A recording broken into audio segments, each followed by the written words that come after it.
Karibu sana mpenzi mtazamaji, ahadi ni deni, nikakuahidi kuwa nitakuwa nikirejea na wageni wangu ambao washafika kwenye studio.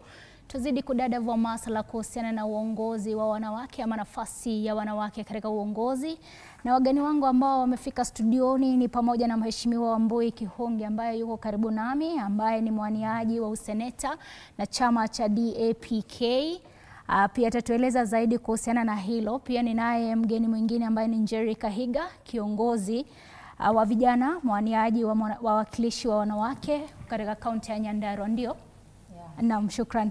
Pia kuna Lena Mati ambaye ni wakili, pia tuna wakili ndani ya nyumba, atatusaidia kudadavua masuala kuhusiana na uongozi. Tunaelewa pia katika sekta ya wakili pia kuna wanawake ambao wako pale, atatusaidia pia kujua je, ni namna gani wakati ambapo kama wanawake sheria zetu zitafikiwa vipi. Pia tuweze kuenda upande mwingine umbali kidogo, tuna Wanjiku Thiga ambaye ni mwenyekiti wa muungano wa vijana DCP. Shukran sana na karibu kwa TV47. Pia tuna Mboto Hassan kwa upande wa umbali kidogo ambaye ni mkuu wa mawasiliano wa chama cha UDA. Wageni wangu, shukran sana kwa kuitikia wito wa TV47 na karibuni tuweze kuzungumzia swala la wanawake katika uongozi. Nitatangulia tuna yule ambaye yako karibu na mimi. Asante. Labda kufikia sasa kama wanawake, je, mnahisi ama tunahisi kana kwamba wanawake wamejitokelezea kuingia kwenye uongozi vile ambavyo inafaa? Maana wito umekuwepo wanawake waweze kujitosa kwenye ulingo wa siasa. Hadi sasa hali inakaa vipi? Kwanza ningependa kushukuru TV47 kwa hii mwaliko na kutambua kweli wanawake wanahitajikana kwa uongozi. Ni pasha salamu kwa wote wenye wanatusikiliza mahali popote wako. Wakae kwa viti watusikilize na wajue kweli wanawake ni bora kabisa na wanafaa kuwa kwa uongozi. Mahali tuko kwa hii serikali. Ninakumbuka wakati wa 2022 wakati tulikuwa na kwa elections. Kulikuwa na mahitaji mingi na kulikuwa na hata women's charter yenye ile serikali ilianzisha 2022 na ikaahidi wanawake itawapatia nafasi kwa serikali, kwa boards, kwa communities, kila mahali watapatupatia hizo nafasi. Lakini ukiangalia kwa hivi sasa hizo bado hatujakoma, hatujafika ile kiwango inafaa tufike, ndio tuseme kweli katika katiba yetu tumetii sheria ya katiba na tukasema that gender rule imeshaingia. Bado hatujafika hapo. Kulingana na wewe labda? Kulingana na mimi bado hatujafika hapo. Ukiangalia appointments zenye wanafanya, hata zenye serikali inafanya kwa wakati huu, unapata inapatia wanaume wengi, wanawake ni kidogo. Nne kwa Njeri Kahiga. Labda wewe kama unawania nafasi ya women rep katika kaunti ya Nyandarua. Je, unahisi vile ambavyo nimeweza kumuuliza mheshimiwa hapa, unahisi kana kwamba nafasi zilizoko za wanawake kuweza kujitosa kwenye ulingo wa siasa zipo ama vipi, ama wanawake wameweza kujisahau kuingia kwenye siasa?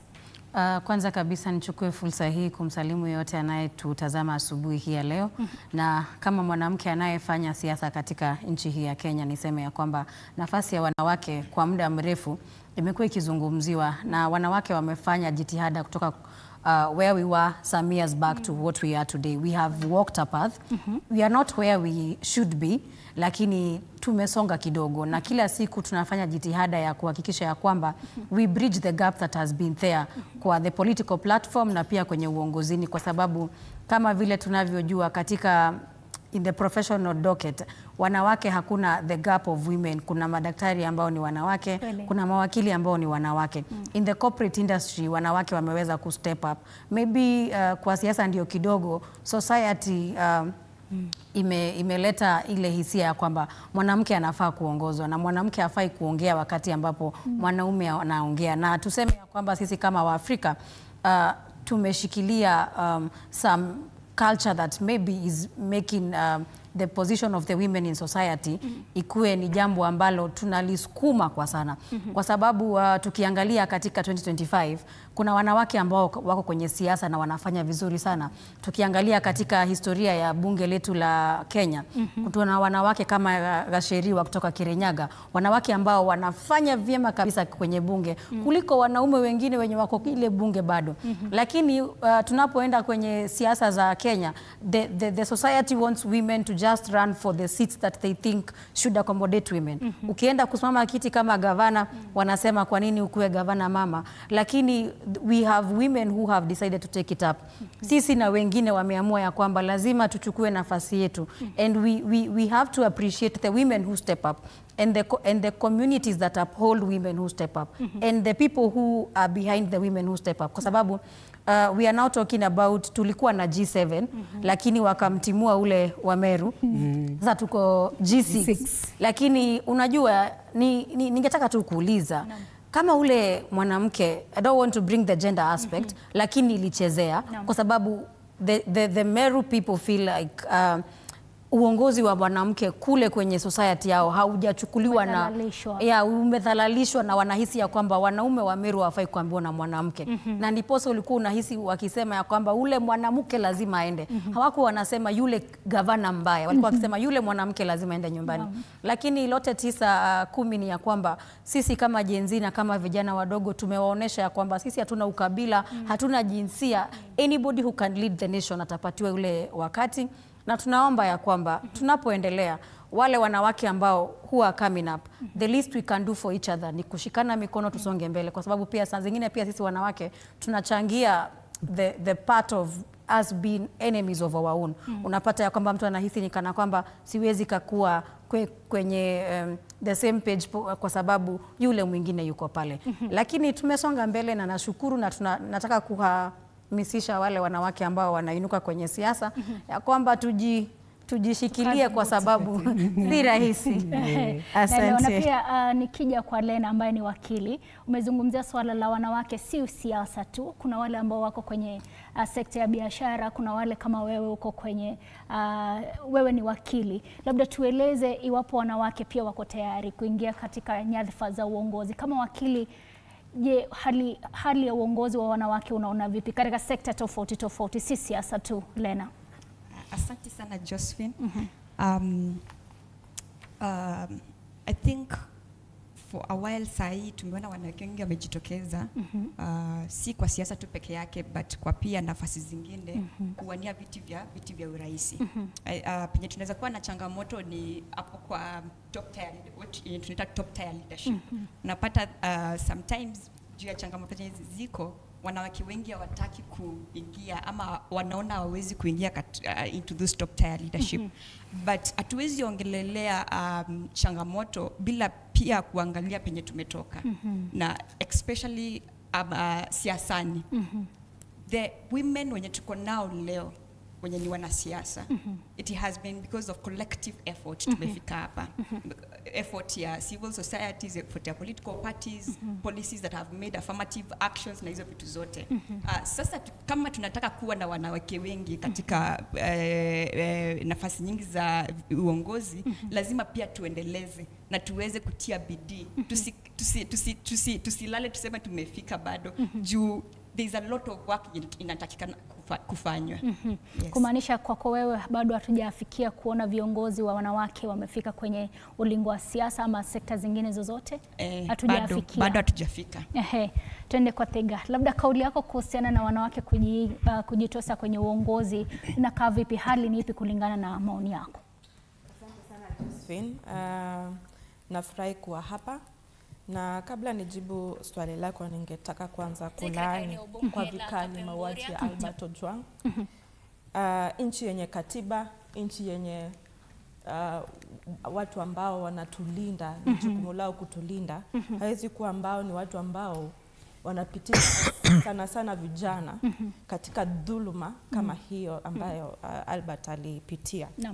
Ningetaka kutoa wito kwamba DCI Langat na CS Murkomen wajiuzulu immediately sasa hivi, kwa sababu sisi kama vijana tunataka usalama, tunataka haki za binadamu kuliwe kwenye the seriousness that it deserves.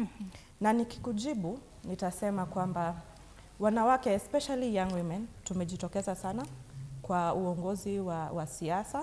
Uongozi wa siasa ni si ule rahisi vile, lakini iko na challenges zake. Tumeona kwamba wanawake wadogo wamejitokeza sana kuongoza, kuonyesha kwamba wako na capacity. na tumepata kwamba tunapokelewa, kwa mfano kupewa hii nafasi ya kuongoza ligi ya vijana katika DCP. Ningesema watu wengi wakikuja pale wanakuanga wakidhani wanakuja kupata mwanaume, lakini hawanipati. Hawapati mwanaume, wanapata a very young woman. Na ningesema pia kuna other men even wamepitisha umri ya kuwa youth, lakini wana challenge, wanasema ni wao ambao wangefaa kuwa na kiti hii. Kwa hivyo as much as young women are also out here leading, we're also facing the backlash from fellow men who think this is still their space, kwamba hii ni space yao, na ni kwa vibaya ati wanawake wadogo wanajitokeza, na we are also very aggressive, you are taking our space as well.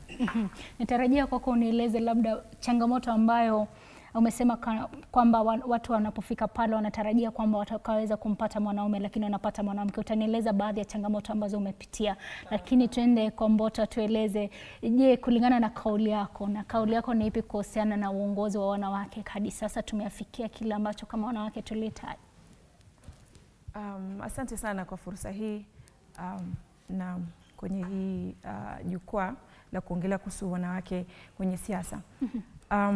Kwanza ningependa kusema kuwa wanawake kwa siasa ni jambo ambalo kwenye constitution tunasema it's a right, yani ni haki ambayo binadamu wote waweza kuchukua.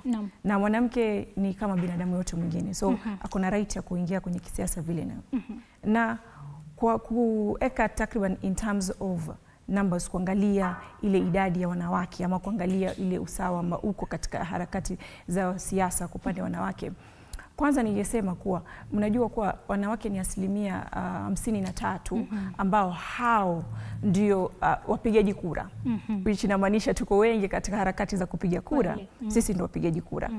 Na inamaanisha kama tuko wengi kupiga kura, maanisha nafasi zetu zafaa pia ziwe juu. Lakini tuko na nafasi kidogo. Kwa sasa mimi ninavyosema tunaendelea kwa the two gender third rule, lakini kwa sasa tuna nafasi kidogo. Manake kama sisi ndio 53 na sisi ndio tunapiga kura. Lakini kwanza issue ya kwanza tunapata nafasi kidogo ya the 47 ya women representative. Hiyo ni ya kwanza.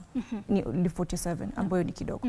Lakini ukiangalia hata hao kwenye hiyo 47 zile za women rep, hapo ndani pia kuna competition ya wanawake ambayo it's a very good competition. Katika mimi nasema hiyo ndio the healthy competition we see. Lakini tukija upande wa nafasi nyingine, upande wa MP, only 12% wanawake ndo wako kwenye MP. Hiyo ni a very small percentage kulingana na constituencies za Kenya ni nyingi zaidi kushinda the 47 ambao tumepewa. Na pia tukija upande wa governor ndo kabisa kama tunavyosema G7 wako kidogo zaidi.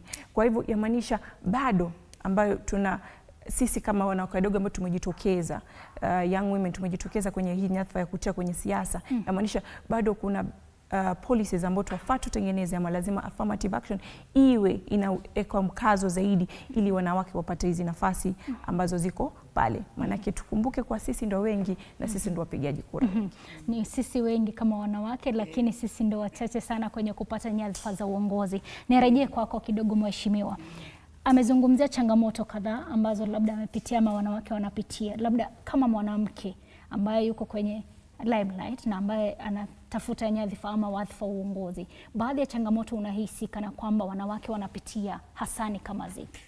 Changamoto ni mingi, na unaona kama vile mwenzangu ameongea na akasema kwa biashara wanawake ni wengi na wanafanya biashara vizuri. Ukiingia corporates wanawake ni wengi na wanafanya kazi vizuri zaidi. Ukiingia mabanks utapata wanawake ni wengi na wanafanya kazi vizuri. Lakini ukikuja kwa siasa, unajua vile mwanamke ameumbwa hana hiyo strength ya kupigana na mwanaume. Kwa hivyo akiingia mahala, amesoma, ako na zile qualifications zenye zinahitajika kutafuta kiongozi. Lakini akiingia kwa uwanja, apatane na hao wanaume, wanaanza mapropaganda zake. Mwanamke vile ameumbwa ana slow down. Anasema mimi sitaki kuharibiwa jina, mimi sitaki kuambiwa nini. Kwa hivyo anakaa nyuma, anakataa kujitokeleza na kunyamaza. Iwapo tu sio hivyo, Kuna wanawake wengi sana wakiona mwanamke amejitokeza kusimama nafasi ya kisiasa, wao ndio wa kwanza kumpiga. Lakini raundi hii mimi nataka kusihi hao wamama wote, wanawake wote, akiona kiongozi amesimama, huyu kiongozi ni mama, huyu kiongozi ni msichana, aseme sasa raundi hii tunataka wanawake. Wakati mwanamke amepewa cheo akalie, ana feed hawa watu wote kabla akujifeed yeye mwenyewe. Kama kwa hii useneta kwa uongozi kwa hii nchi, wenye walichaguliwa ni 3 out of 47. Gavana tumesikia, they were only 7 out of 47. Ni kwa nini? Is it that hatuna wanawake wenye wanaongoza kama gavana, kama seneta, woman rep, hiyo iko na wanawake wote, kama wabunge, kama MCAs, hao wote, hizo cheo zote tunafaa tupatie wanawake. Ni kuja sasa ni kujibu ile changamoto zenye wamama wanapata. Moja nimekuambia niyo ya kuchafuliwa. Mwanamke ukimchafua, mwenye roho yake ni nyepesi sana. Kwa hivyo ana decide ananyamaza, hii siendelei nayo. Kwa hivyo unaona anakataa. Akienda kama ni kwa siasa, mtu wa kwanza kumpiga saa zingine hata ni mwanamke mwenzake. Badala ya amshikilie wapigane na huyu mwanaume mwenye wanashindana na yeye, unapata huyu mwanamke mwenzake ndiye anaanza kumpiga. Kwa hivyo anakaa chini, anakaa mnyonge, lakini ukimwangalia kiakili, ile maendeleo anaweza leta, kama ni kwa county ama ni kwa ward ama ni kwa constituency, unaona huyu ndiye anafaa. Umeibua swali hapo. Nitakuja kwa Njeri atueleze iwapo yeye amepatana na changamoto kama hizi. Wakati ambapo umezungumzia swala la wengi wanasema adui ya mwanamke ni mwanamke. Wakati ambapo unaona mwanamke mwenzangu labda ameingia kwenye ulingo wa siasa ama biashara ama sekta nyingine, simtaki ama sitaki mambo yaendelee vizuri. Njeri, sijui iwapo katika kazi zako ama katika kutafuta nafasi ya uongozi umepatana na hali kama hii, na changamoto ambazo labda kama kiongozi umepatana nazo ni zipi?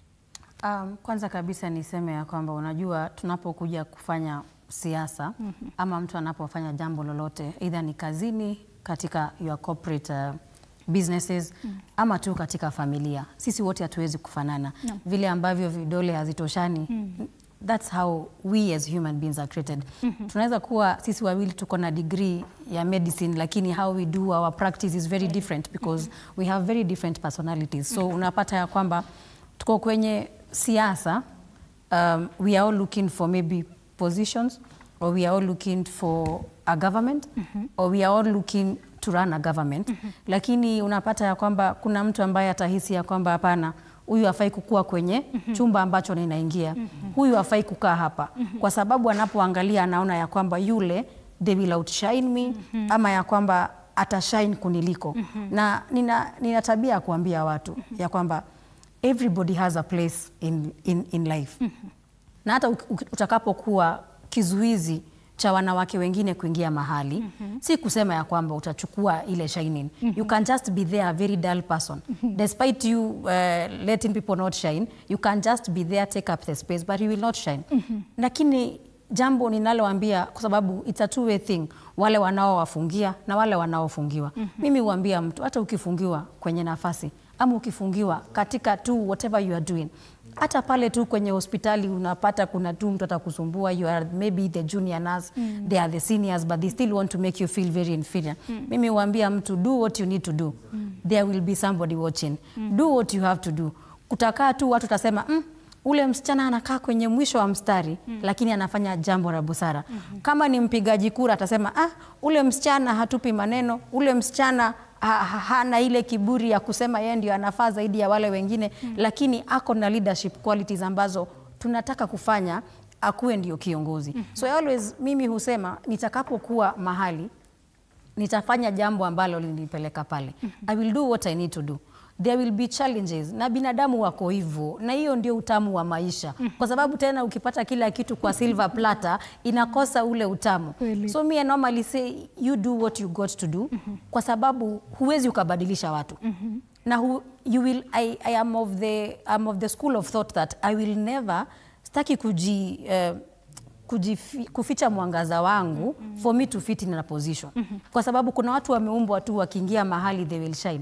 Hata waeke kwenye giza inakaaje. Mtu ataona tu kuna mwangaza fulani unatokea ule upande. So I always tell people, you just be yourself and never, kama mwanamke kwenye society, usifiche personality yako, usifiche ile talanta unayo ya uongozi, ati ndiposa uambiwe ule ni mwanamke wife material. Unajua wanasema, ule ni mwanasiasa, ule si wife material. So usifiche uongozi wako ili uitwe ati mtu ambaye anaye the traditional woman. You be yourself, because if you want to survive in this country and especially in politics, lazima ujiamini na lazima ukubali ya kwamba hutapendwa na kila mtu. Kwa hivyo wale wanakupenda, wale hawakupendi, lazima utafute your own balance, because you will never get their balance. Na pia kwa sababu some of these things are systematically placed there, unapata ya kwamba kama serikali yenyewe haitachukua ile nafasi ya kusema this is what should be done. We need to uphold the constitution. It says 2/3 gender rule. Unaelewa? We don't need to see even the government participating in pushing the agenda that the position of the women is ni kama mchuzi katika in a kitchen setup. Women don't need to be spices in a government or in a country. We need to be part of the meal. We need to be the ingredients. We don't need to be the salt that is thrown, and even if it's not thrown, it does not work. So I think that is what we encounter on a daily basis, and it's very normal. How you respond to it is how matters. Hivyo kuna ladha kwa hizi changamoto zote. Kuna ladha kwa sababu, you know, sometimes it feels nice when you see people who are intimidated. Wewe unawaangalia juu, unataka kukua kama wao, lakini wao wanakuangalia kama changamoto. Na ndiposa unasikia saa zingine serikali ina abduct watu, kwa sababu serikali inashangaa kwa nini kasichana kadogo kama kaka kanaenda kwenye TV kusema serikali haifanyi kazi, na ni kweli haifanyi kazi. Lakini ingekuwa mwanaume anasema, they would be okay maybe. Labda ule msichana aliyeshikwa last week Rose Njeri, labda angekuwa mwanaume, labda hangepitishwa katika yale. Lakini because she is a woman, and wanashangaa, why is this woman trying to change status quo? Why is she challenging status quo? So it's a whole thought that we need to embrace as women, because unapoingia kwenye uongozi, haya ni mambo ambayo unajua yatakupata na unajitayarisha vilivyo. Uko tayari kwa mambo kama hayo. Na pia jamii, kama vile ambavyo mheshimiwa hapa alisema, jamii bado haijaweza kukumbatia uongozi wa wanawake vilivyo, licha ya pia kuona serikali pia haijaweza kuwafikia 2/3 ya uongozi ama usawa wa jinsia. Nikija kwa wakili wetu ndani ya studio, sijui iwapo turejelee tu kidogo kwa changamoto, sijui iwapo wewe umekumbana na changamoto zozote, na labda ni kipi ambacho kinafanya jamii hasa isiweze kukumbatia uongozi wa wanawake? Maana hata wakati ambapo tunaona viongozi wanawake wako kwenye nyadhifa hizi, bado wanasema kwamba wanapitia changamoto nyingi tu. Kwa mtazamo wako ni nini ambacho kinafanya labda jamii isiweze kukumbatia? Kwanza kwa changamoto, ninataka kuzingatia changamoto 3. Changamoto ya kwanza ni sisi wanawake kutojiaminia. Unapata wanawake wengi hawataki kuingia katika ulingo wa siasa kwa sababu hawajiamini. Hawaamini that wanaweza, hawaamini that wanaweza pigiwa kura. But also see ati ni kupenda kwao. Unapata some circumstances kusema, like for instance, women, us, we are the pillars of families, we are also the pillars of the society. So unaona, nikiingia kwa siasa, familia yangu itafanyikaje? Nikiingia kwa siasa, alafu kuwe na vita ama kuwe na violence, nini nitakachokifanya? Those are some of the challenges sisi wanawake wako kwa siasa tunapitia. But also in terms of jamii, unapata that jamii has not yet accepted the women leadership. Tunaonekana kama watu wenye ni weak, a bit weak in the society. So unapata hata ikikuja kusupport a woman candidate, kuna maswali mengi. Huyu woman candidate, can she be able to stand before people? Huyu woman candidate, can she anaweza behave aje? Je, ameolewa? Juu hajaolewa na hizo vitu zote. So hizo ni some of the challenges zenye tunapitia, but also tunapitia challenges from political parties. Sometimes the political parties hazijakuwa that supportive to the women candidates. Na nataka kupeana mfano. in the current Senate, we have 21 female senators. Katika 21, 18 they are nominated, but only 3 are elected. So inamaanisha hapa katika, if not for the affirmative action that the political parties wanafaa kuweka wanawake katika Senate, tungekosa wanawake. But also, yes, we appreciate your affirmative action. But hapa kwa election, there's something in a miss. There's something that is missing. Inamaanisha that political parties have not empowered women and na wajawapa space ya kuwania katika hizi viti za Senate. The same thing happen in the county assemblies. So those are some of the challenges in sisi wanawake tunapitia. Yes. Na pia swala la jamii ukasema kwamba bado halizingatiwa sana ama jamii haijaweza kukumbatia. Tuje kwa yule ambaye ni Wanjiku Thiga. Tueleze kauli yako ni ipi kuhusiana na jamii kukumbatia uongozi wa wanawake, na labda baadhi ya changamoto ulisema kwamba wakati ambapo wanakuja kwenye afisi yako wanatarajia wapate mwanaume lakini wanapata ni mwanamke. Wanafanya vipi? Ama utaona wana react vipi wakati ambapo wanakupata kama mwanamke? Asante Josephine. Ningetaka kwanza na kusema kwamba jamii tumeanza kuona kwamba wameanza kukubali uongozi wa wanawake. Na unaweza pia kuangalia ile mood iko social media, kwa sababu what happens on social media translates to the ground. Kwa hivyo unaweza pata kwamba unapata kuna wanawake ambao wamejiongoza wanasema wanataka kuwania kiti 2027. Unapata kuna ile reception mzuri kuliko ile yenye ilikuwa ni 2022 pia wakati nilikuwa nawania kiti cha MCA pale Juja. Ward inaitwa Theta. Ungepata nilikuwa napitia a lot of bullying, social media bullying. Na ni kwa kitu tu kidogo tu, kama hata tuseme leo nimevaa vipuli vinakaa vipi. Hiyo sasa ni trend, topic ya kutrend. Lakini saa hii unapata kwamba vitu vingine vidogo vidogo kama hiyo watu hawaangalii. Saa hii hata tuseme labda kwamba watu wameona ile uongozi walikuwa wameangalia pale 2022 wakaona kwamba it wasn't really about gender. Tuseme kweli wa Kenya wamepitia because of the kind of leadership they voted for. Kwa hivyo saa hii waangalia gender, wanaangalia kama kiongozi, what do you have and what can you present for us.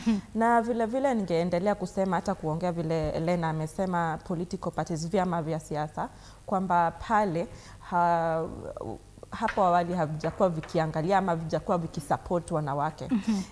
Ningependa sana kuzungumzia DCP na ningesema kwamba party leader wetu His Excellency Rigathi Gachagua amekuwa na a very keen interest in supporting and mentoring young women in politics. Ningesema kwamba sasa NEC members na pale NEC ni ile meza ambayo decisions zote za chama zifanywa, tuko wanawake 5 young women under 35. Kwa hivyo ni kuonyesha kwamba ni chama ambacho kimeanza sawa. Kwa hivyo mkianza sawa, mkiwa intentional kwamba hii itakuwa chama ya kusupport wanawake. Kwa hivyo tumeanza sawa, na hata tunaangalia vitu vingine kama minorities and marginalized, kama kuongezea pia PWDs. We are very intentional about supporting that. Na ningesema kwamba hata kama nchi tukizungumzia uongozi wa wanawake in leadership, unapata watu wanasema hiyo ni maneno yenu wa mama. Kwa sana ukipeleka to that gender rule hata bunge wanasema hiyo ni agenda wanawake, hatutaki maneno hiyo. Lakini kwanza tuone kwamba it's a national agenda. If we take it as a national agenda, then we are able to really have the goodwill, the political goodwill. Na niseme kwamba President Ruto alipoingia kwenye kiti, cabinet memo ya kwanza alitoa ilikuwa ya kusema that he will obey or he will affirm the two that gender principle. Na kusema ukweli hatujaona akifanya hivyo. Alitoa kamati ya multi-sector working group ambapo mimi mwenyewe nilienda nikatoa memo, nikaenda nikasubmit memo na nikasema hivi ndio tungetaka kuona tungetaka kuona 2/3 gender rule ikiwa established in our country. Na tukafanya kazi yote, multi-sector working group ikazunguka Kenya mzima ikifanya public participation. Mngetaka kuona wanawake vipi wakiingizwa kwenye uongozi katika nchi na pale National Assembly. Na tukatoa ripoti. Hiyo ripoti ikaenda ikachukuliwa kwa tu kwa pale tu kwa kabati. Lakini wakati broad based government ikaingia, nikaona naye Mheshimiwa Raila Odinga akasema wanasukuma implementation of the NADCO report. Lakini multi-sector working report iko wapi? Kwa hivyo unaona kwamba bado hakuna political goodwill.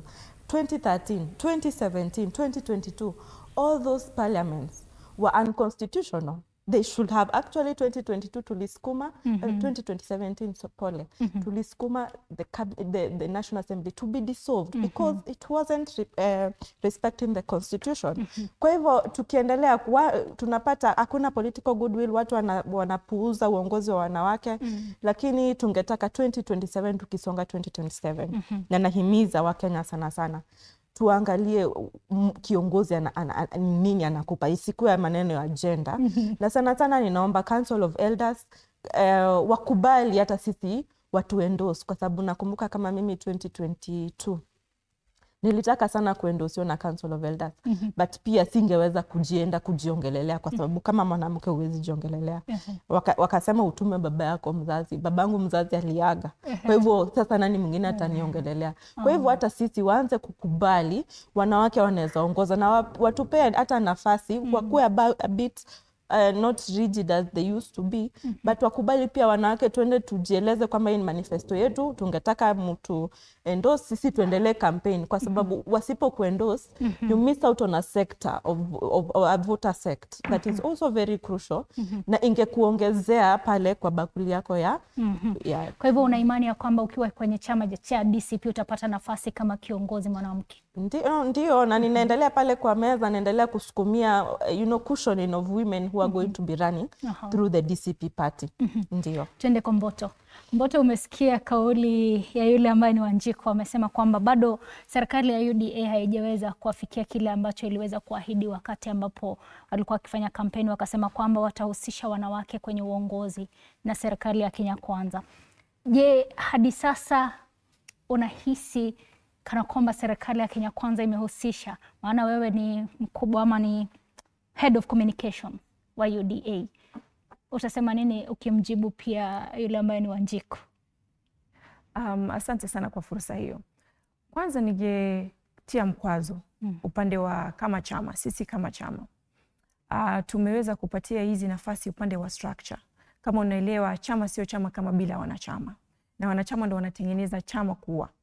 So katika structure yetu tumeka mkazo na make sure kwa hakuna mwanamke hajapewa nafasi. In fact, si tumeenda to the lowest level. Hii tunaita the grassroots, yani mashinani. Wanawake kuanzia mashinani wamepata fursa, sio moja wala mbili, wamepata fursa kadhaa. Kwanza mashinani tunaanzia, kuna nafasi ya mwanamke, kiongozi wa mwanamke. Na kuna nafasi ya vijana pia imetengwa specifically ya mwanamke. Kuonesha kuwa tunajua na tunaelewa kuwa mwanamke ni kiongozi hata kwenye ile nyadhifa yake iliyoko kule kwenye mashinani. Ndio maana kwenye structure na saizi tuko katika harakati za kufanya tunaweza kura za elections za chama, ni kura za chama. Na tumeona vile wanawake wengi wamejitokeza. Nimeongea kuhusu grassroots ambao tunasema the lowest level. Tunaongea kuhusu ward level. Hapo tumeweka pia wanawake kwenye positions zinaitwa wanawake za wanawake specifically. Tumeweka pia position za kwenye constituency na kuja paka juu. Yamaanisha make sure kuwa nyadhifa ya mwanamke, hadhi ya mwanamke haiwezi kwenda kokote, kwa sababu it is not, yani hailimit peke yake ile position. Kumbuka hizi position zote ambao tunasema representative of wanabiashara, representative of professional, yani watu wenye tajriba fulani, nyadhifa ya kijana pia haijalimit kwa ni kijana wa kiume. Nyadhifa ya chairperson haijalimit kama ni mwanamke ama ni mwanamume. Sijui kama nimefahamika hapo. Kwa hivyo kuna structure ambayo imepea kipaumbele, na it's a deliberate, so ile sema it's an intentional and deliberate attempt kuwa, yani ni nia na madhumuni ya ku make sure mwanamke ana nafasi kuanzia hapo chini mpaka juu. Na juzi pia SG wa chama alituhakikisha akasema kuwa mwanamke ambaye yule mwanamke wa kwanza atakayepata kura nyingi, kama ni mwanamume amepata kura nyingi kwenye hii elections ya chama, yeye ndo anakuwa kama chairperson. The deputy wake hatakuwa mwanamume, ama atakuwa mwanamume mwingine, atakuwa mwanamke wa kwanza aliyopata kura nyingi. Na kama ni mwanamke, the same thing. Hizi ni katika harakati zile affirmation ambayo Ruto, the president, our party leader, Excellency the president, alihakikisha kuwa atapatia nyadhifa za wanawake katika uongozi.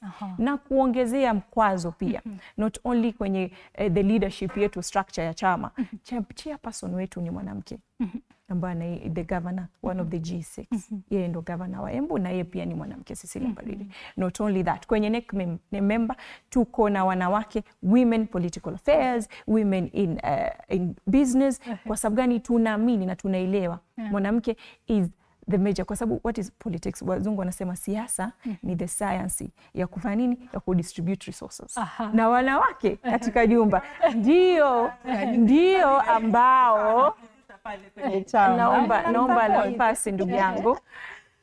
Na wanawake ndio wenye nyadhifa ya kuweza kudistribute resources, na ndio maana tumewapatia kikombele. So kama chama mimi ninaamini na nimeweza kueleza kwa wanawake wamepewa nafasi za kujiongoza. Mna maoni chanya hapa, lakini kabla niweze kuja kwenu, ni vizuri pia tujue wanawake huko nje wanasema nini. Hivyo basi tuweze tu kufululiza moja kwa moja hadi katika kaunti ya Nakuru. Tuungane naye mwandishi wetu yule ambaye ni Chalo, atueleze wanawake katika kaunti ya Nakuru wanasema vipi kuhusiana na nafasi ya wanawake katika uongozi. Chalo, iwapo unanipata tafadhali, wanawake wanasema vipi hii leo, mada yetu ikiwa ni nafasi ya wanawake katika uongozi?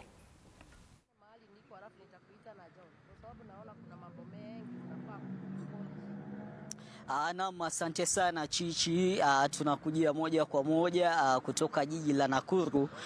Ni jiji ambalo unalifahamu sana, unalijua na unalitambua.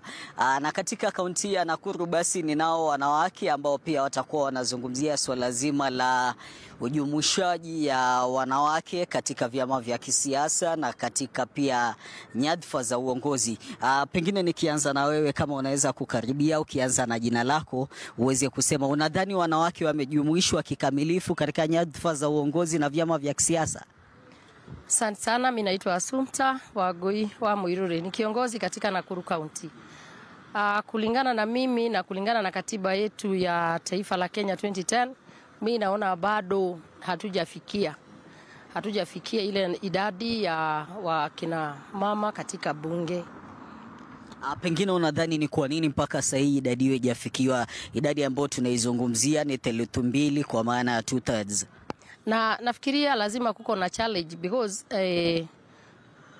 waliweza kuweka kiti ya women rep wakiwa na matumaini ya kwamba wakiongezwa katika bunge pamoja na wale wa kuchaguliwa huenda ikawa watafikia idadi hiyo, lakini kufikia wa leo mimi naona bado.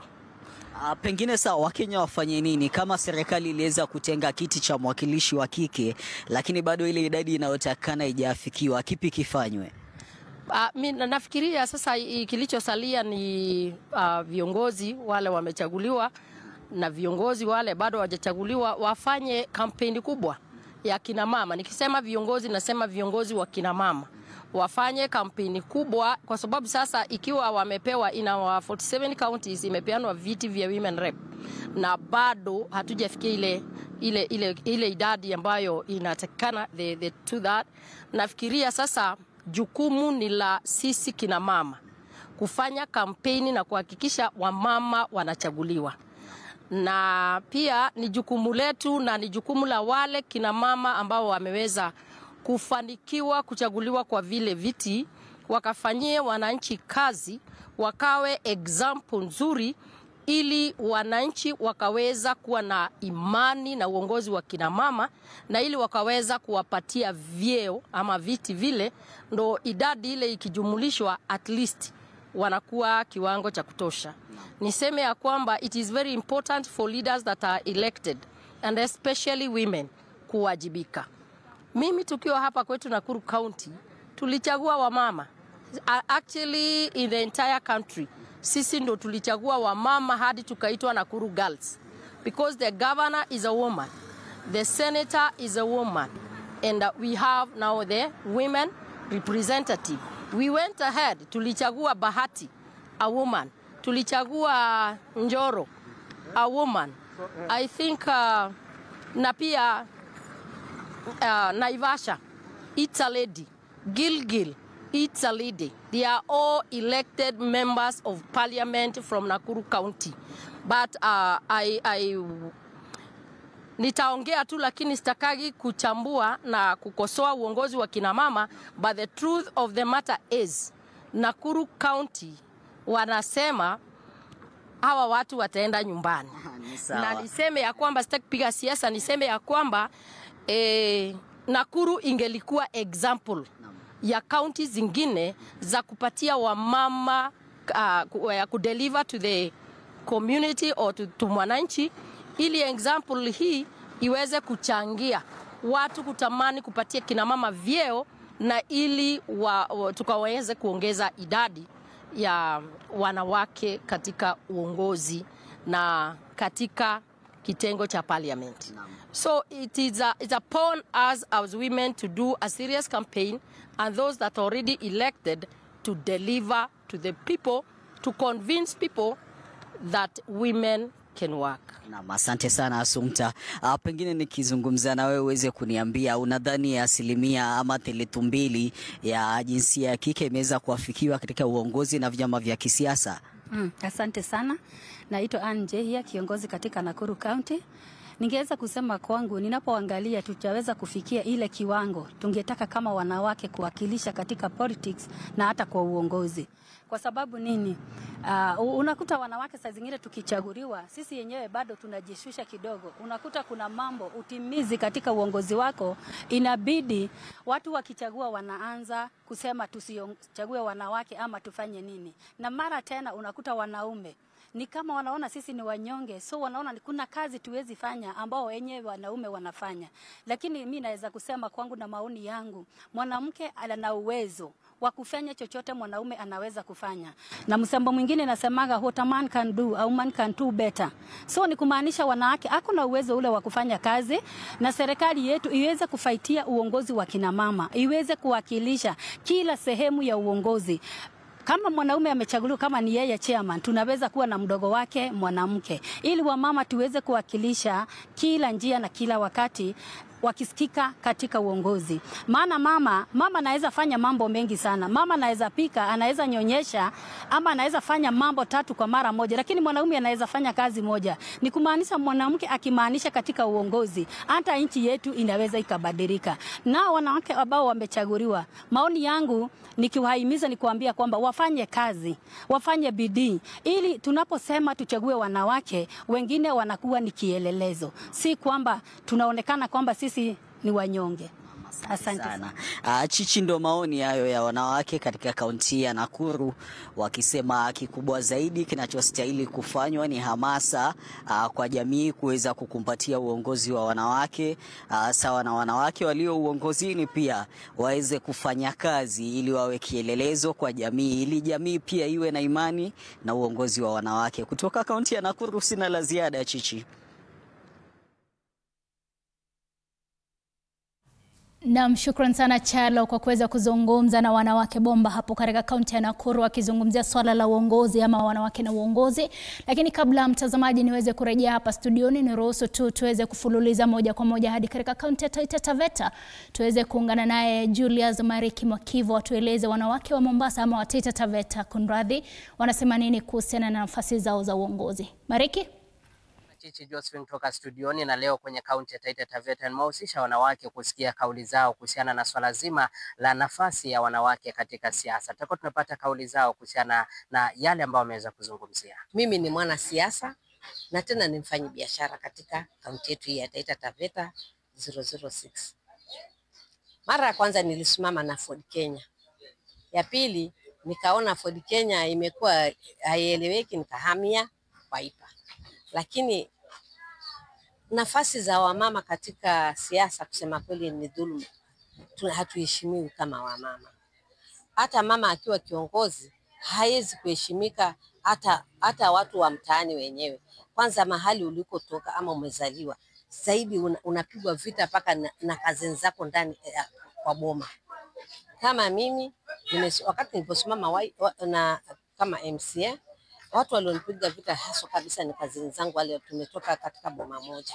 Wengi wanasema sikai nyumbani, na uwezi winda nyumbani, lazima utoke mjini uinde ndio uregeshe chakula nyumbani. Kusema kweli, kiongozi mama na mama wenyewe pia wanadhulumiana wenyewe kwa wenyewe. Mara mwisho nilipogombania kama MCA, nilikuwa nimechaguliwa kama nominated MCA ambaye nafasi yangu ilichukuliwa na Rose Shingira mpaka leo. Rose Shingira yeye alikuwa ameapply kama senator. Mimi nilikuwa nimeapply kama MCA na jina yangu ndio ilikuwa ya kwanza. Lakini nashangaa tulipopigana na Wiper paka ikapata viti hapa Taita Taveta, Rose Shingira ndo aliamua akachukua kiti changu. Na pia hata ukiangalia sasa hivi tuna MCA ambaye ni mama elected Ronyewa. Lakini ukiangalia huyo mama anapigana na vita vya ufisadi. Ndio wa kwanza anapigwa vita katika bunge la kaunti la Taita Taveta, ambaye ni aibu kubwa sana. Wengi wao ni wamama ambao wanapiga mama mwenzao vita. Najua imezoeleka kwamba siasa ni mambo ya wanaume peke yake.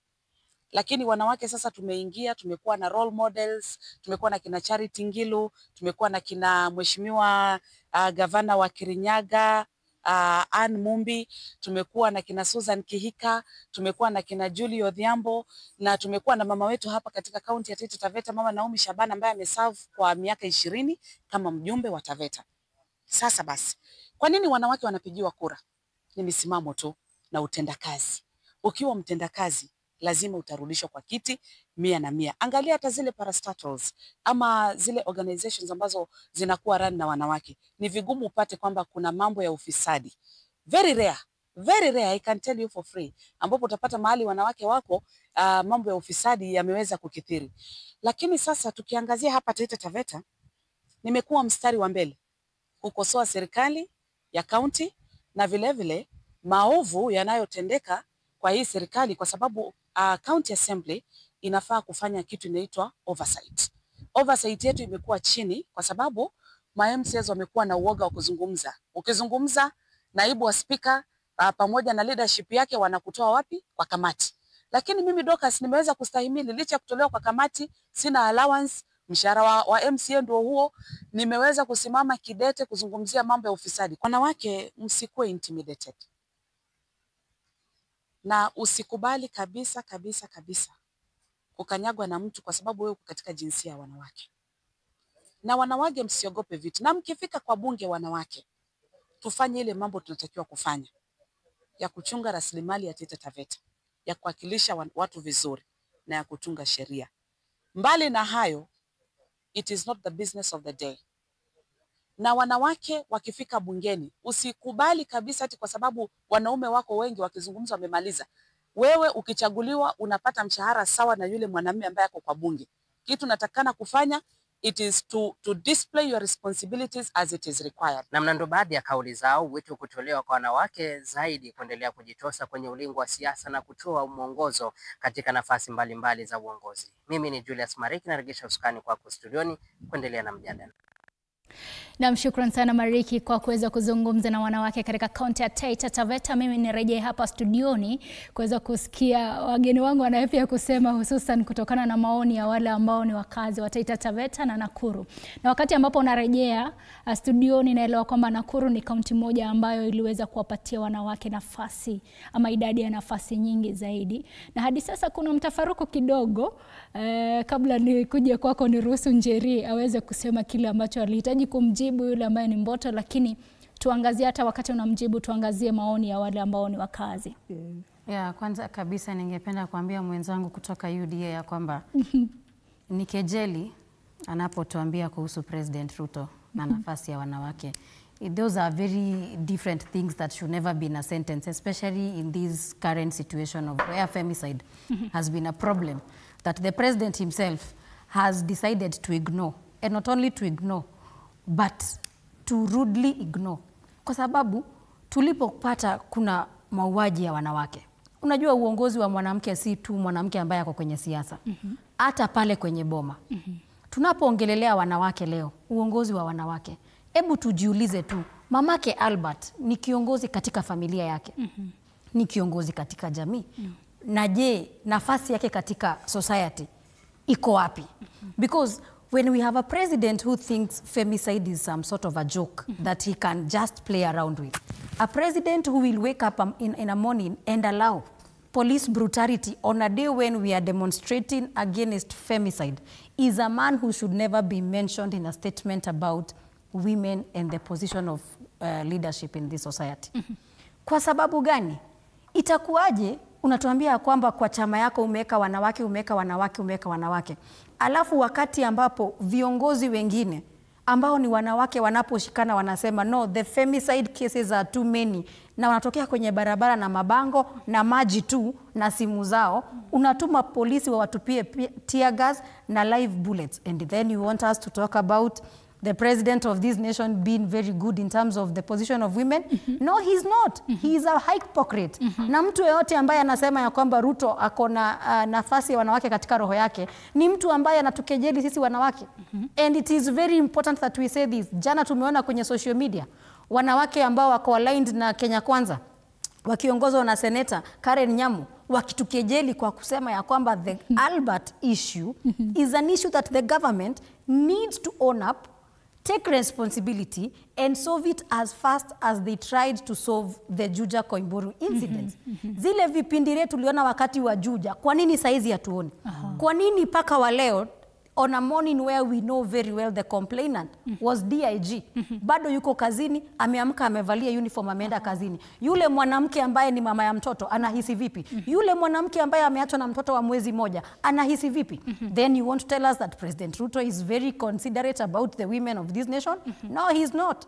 He is playing an ignorant person and an inconsiderate human being to the women of this nation. Wakati ambapo watoto wetu wanakosa, wakati ambapo una abduct watu, wakati ambapo you are doing inhumane things, and as if that is not enough. Juzi tulipoona gavana wa Nakuru alipoingililiwa na Wakenya kwa kuambiwa ya kwamba a medical leave in terms of HR policies. A medical leave for pregnancy is 3 months unless you have complications and you have to allow the HR assess your case and think whether you should go for more months. Alienda karibu mwaka moja. Tuliona wanawake wameshikana wa aligned to UDA, kina Karen Nyamo na ule mwingine wa Juja na wale wengine wakafanya press statement kusema ya kwamba ule gavana asiulizwe maswali, ni haki yake kwenda maternity leave. Lakini hao wanawake leo wako kwao nyumbani, mtu anakula sausage zake asubuhi ya buffet of breakfast, hawawezi wakashikana wakakaa kwenye meza wakauliza bibi ya ule mwanaume ambaye ako kwa City Morgue saa hizi, mama ya yule kijana ako kwenye City Morgue sasa hivi, mbona haki yake isipatikane? So UDA women should never be in any sentence. Ruto women should never be in the same sentence unless it is a sentence of saying him and his party have done nothing in protecting the women of this country. Lakini mambo ya kusema wamefanya, wametusaidia, wameweka structures, hiyo ni uongo, hiyo ni kwa Kikuyu tunaita hiyo ni kakara. Those are things that should not even be heard in the same sentence. And it is very painful. Can you imagine that woman has been widowed akiwa na mtoto wa mwezi moja, na makosa ya ule kijana ni just a statement. Unajua we have bandits. Tuko na bandits. Tuko na wezi wa mabavu. Yani tuko kwenye Kenya ambayo unaomba Mungu upatane na mwizi lakini usipatane na polisi. And then somebody wants to tell us that the president is doing anything? No, he's doing nothing. Wacha tumsikie mheshimiwa hapa. Naona unakubaliana na Njeri. Ninakubaliana na Njeri 100%. In fact, nimesikia mwakilishi wa UDA mwenye ako kwa hii panel akisema vile wamama wamepewa kazi. I would like her to list for me kwanza kutoka Kiambu. Tuko na madirectors gapi wanawake wamepewa kazi, parastato machairman, members wa boards wamepewa kutoka kwetu. Juu kwa all forums na committee zote hakuna mahali, ama hata kwa gazette notice hakuna mahali ninaona women listed wamepewa hizo makazi.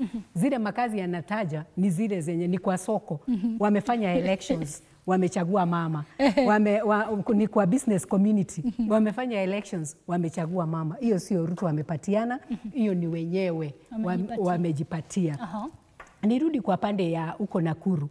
Kuna huyo kiongozi amesema watu Nakuru walifanya vizuri, Assumpta. Nakuru walifanya vizuri sana wakachagua wanawake. Ndio. Na hakuna mahali walipatiana kura vizuri kwa wanawake kama Nakuru. Kweli. Lakini unaona mwanamke akifanya kitu moja tu, unaona sasa watu wanaanza kumkemea. Niulize swali. Tuseme ile vitu zenye wanakuwa accused of. Tuseme kama sasa gavana wa Nakuru.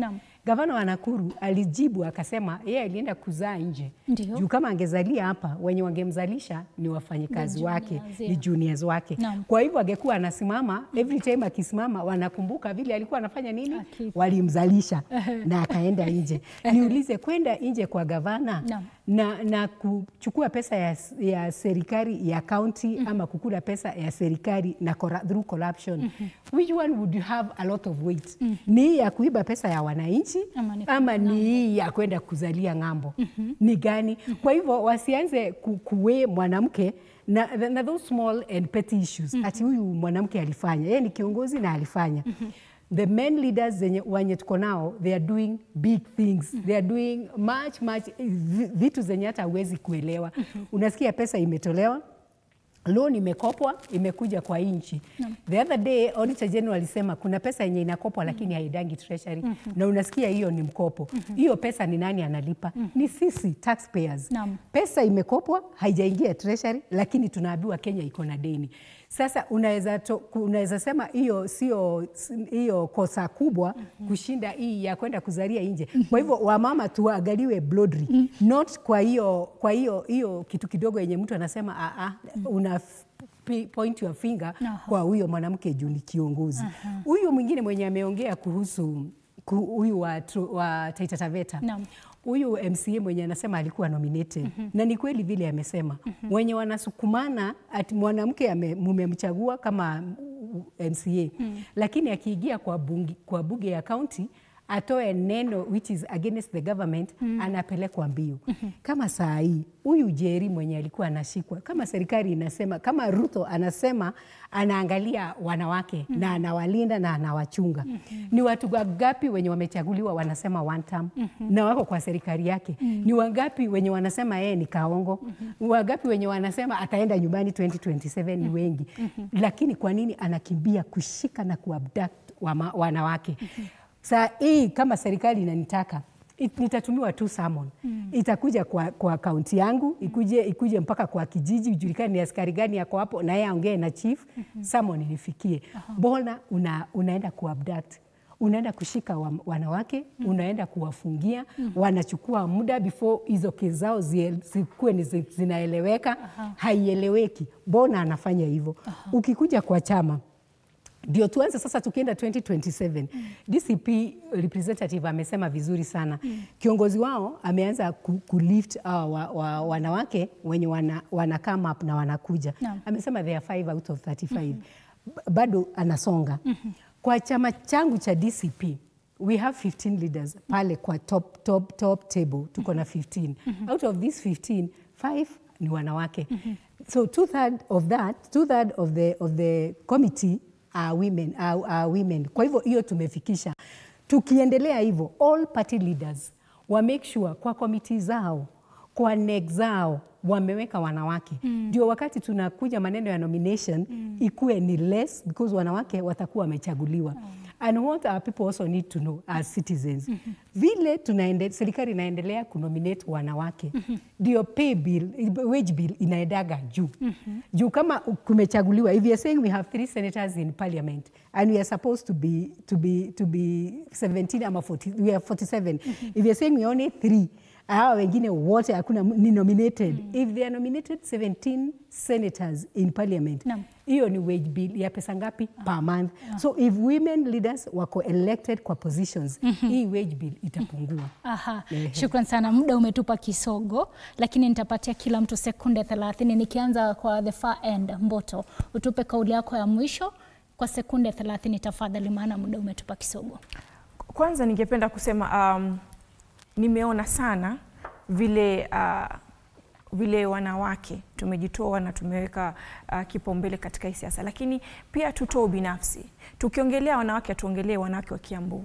hatuongelei wanawake wa Nyeri ama hatuongelei wanawake, tunaongelea wanawake kwa ujumla. Na hilo ni jambo ambalo tunafaa tuutilie mkazo. The patriotic in us, the nationalism in us, hiyo ndio the far foremost. Kwa hivyo kusema wanawake wangapi wamepewa hivi kutoka Kiambu, hilo ni jambo tuache na tuwe na mwelekeo mmoja. Hilo ni la kwanza. Na pili, the two-third gender rule, hiyo ni kazi ambayo ni law in fact imewekwa, ambayo wale wanaotengeneza hii sheria ni watu wa National Assembly. Nina imani mnajua watu wa National Assembly, yani ni watu tulio-elect sisi kwenye kule kwa grassroots, wakuja watufanye nini, watu represent. Na wenye kuinterpret that law ni the judiciary. Na watu ambao wana bind on that law ni how the two executive. Ambao kwa nini watu wajua ni rahisi kuput blame kwa mtu ambao hawezi kufanya. National Assembly should be blamed pia, the judiciary should be blamed ya hii. Lakini ni rahisi mtu kukaa na kusema linafanyika kwa vile sio yeye ambao anataka kuchukua ile jukumu la kufanya. Na hiyo ni jambo kama wanawake tuwache. Sisi tuna majukumu kama wanawake kwa hii jamii ku make sure pia sisi tunasonga mbele. Na kumalizia kwa sekunde 5 sasa. Kwa sekunde 5 na kumalizia.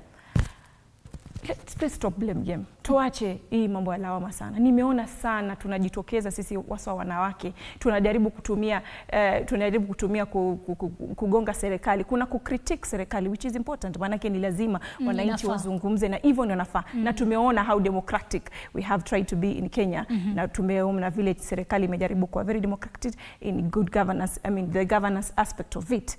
So tusijaribu kutumia social media na bandwidth kutafuta kiki. Kama huna jambo la kusema ndugu yangu, tafuta pahali ukae. Na kama una uwezo wa kuongelea sheria, kutetea kila mwanamke ama kila Mkenya, please do that. Mboto, tutatafuta wakati zaidi, lakini nije kwako tupe kauli yako ya mwisho tafadhali kwa sekunde 30. Asante sana. Ningetaka kusimama na Rose, Njeri na Nyawera ambao wamepitia dhuluma kupitia serikali yetu.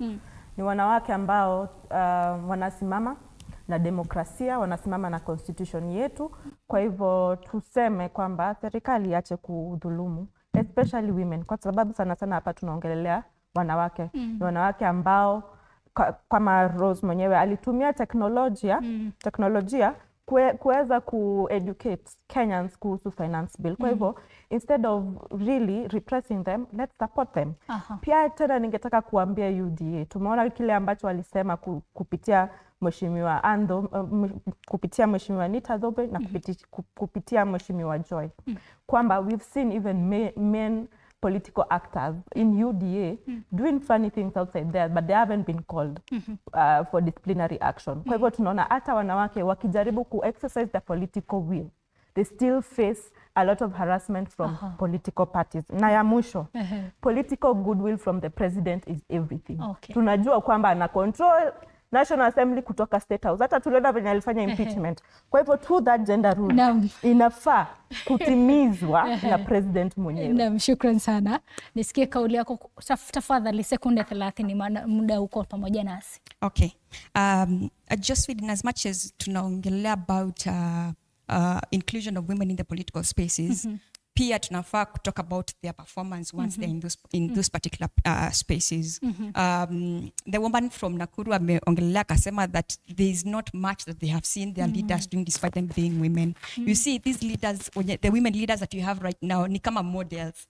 So people will look back in 2027 and say, tuliweka wanawake katika hizi viti za uongozi, but they did not perform. How then can we be able to give them a chance this time to to perform? So tusione viongozi ati viongozi wa wanawake ndio wanaenda sijui TikTok, sijui kufanya nini na hizo vitu zote. Yeah. Shukran sana. Njeri, tupe kauli yako ya mwisho sekunde 30 tafadhali. Nataka kusema ya kwamba I want to echo the words of my party leader Rigathi Gachagua katika ujumbe wake kwa familia na ndugu na marafiki wa aliyetuacha na hakutuacha kwa wakati Mungu alitaka, ni kwa wakati ambao serikali ya Kenya ilitaka. And I want to tell the government of Kenya, power is transient. One day, one time, you will no longer be in power. To the leaders who are in power today, you have children. And I will tell you one thing.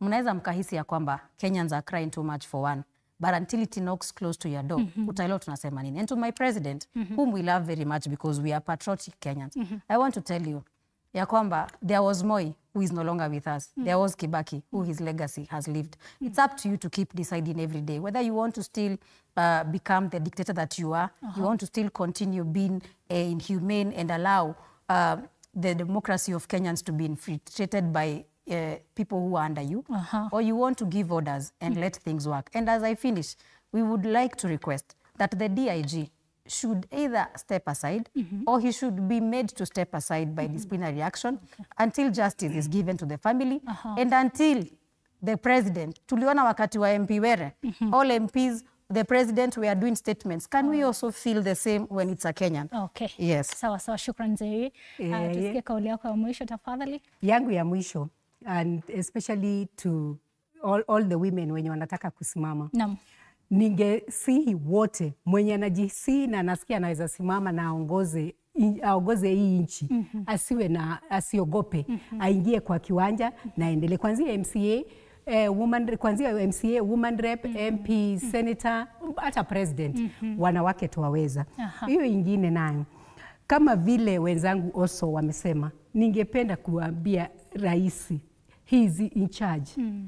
He's the commander in chief of this country. Yes. Wakati tunasikia watu wameuawa kihorera, so you wonder kama amelala, ameslamba, amefanya nini.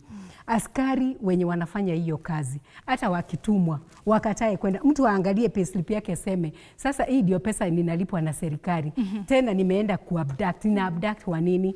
Kwa hivyo akome kutuma watu kwenda kushika vijana kihorera, akiwaua kihorera. Okay. And going forward now, sasa hii siwezi sahau kusema, 2027, Wambui Kihungi will be running for the senator seat in Kiambu.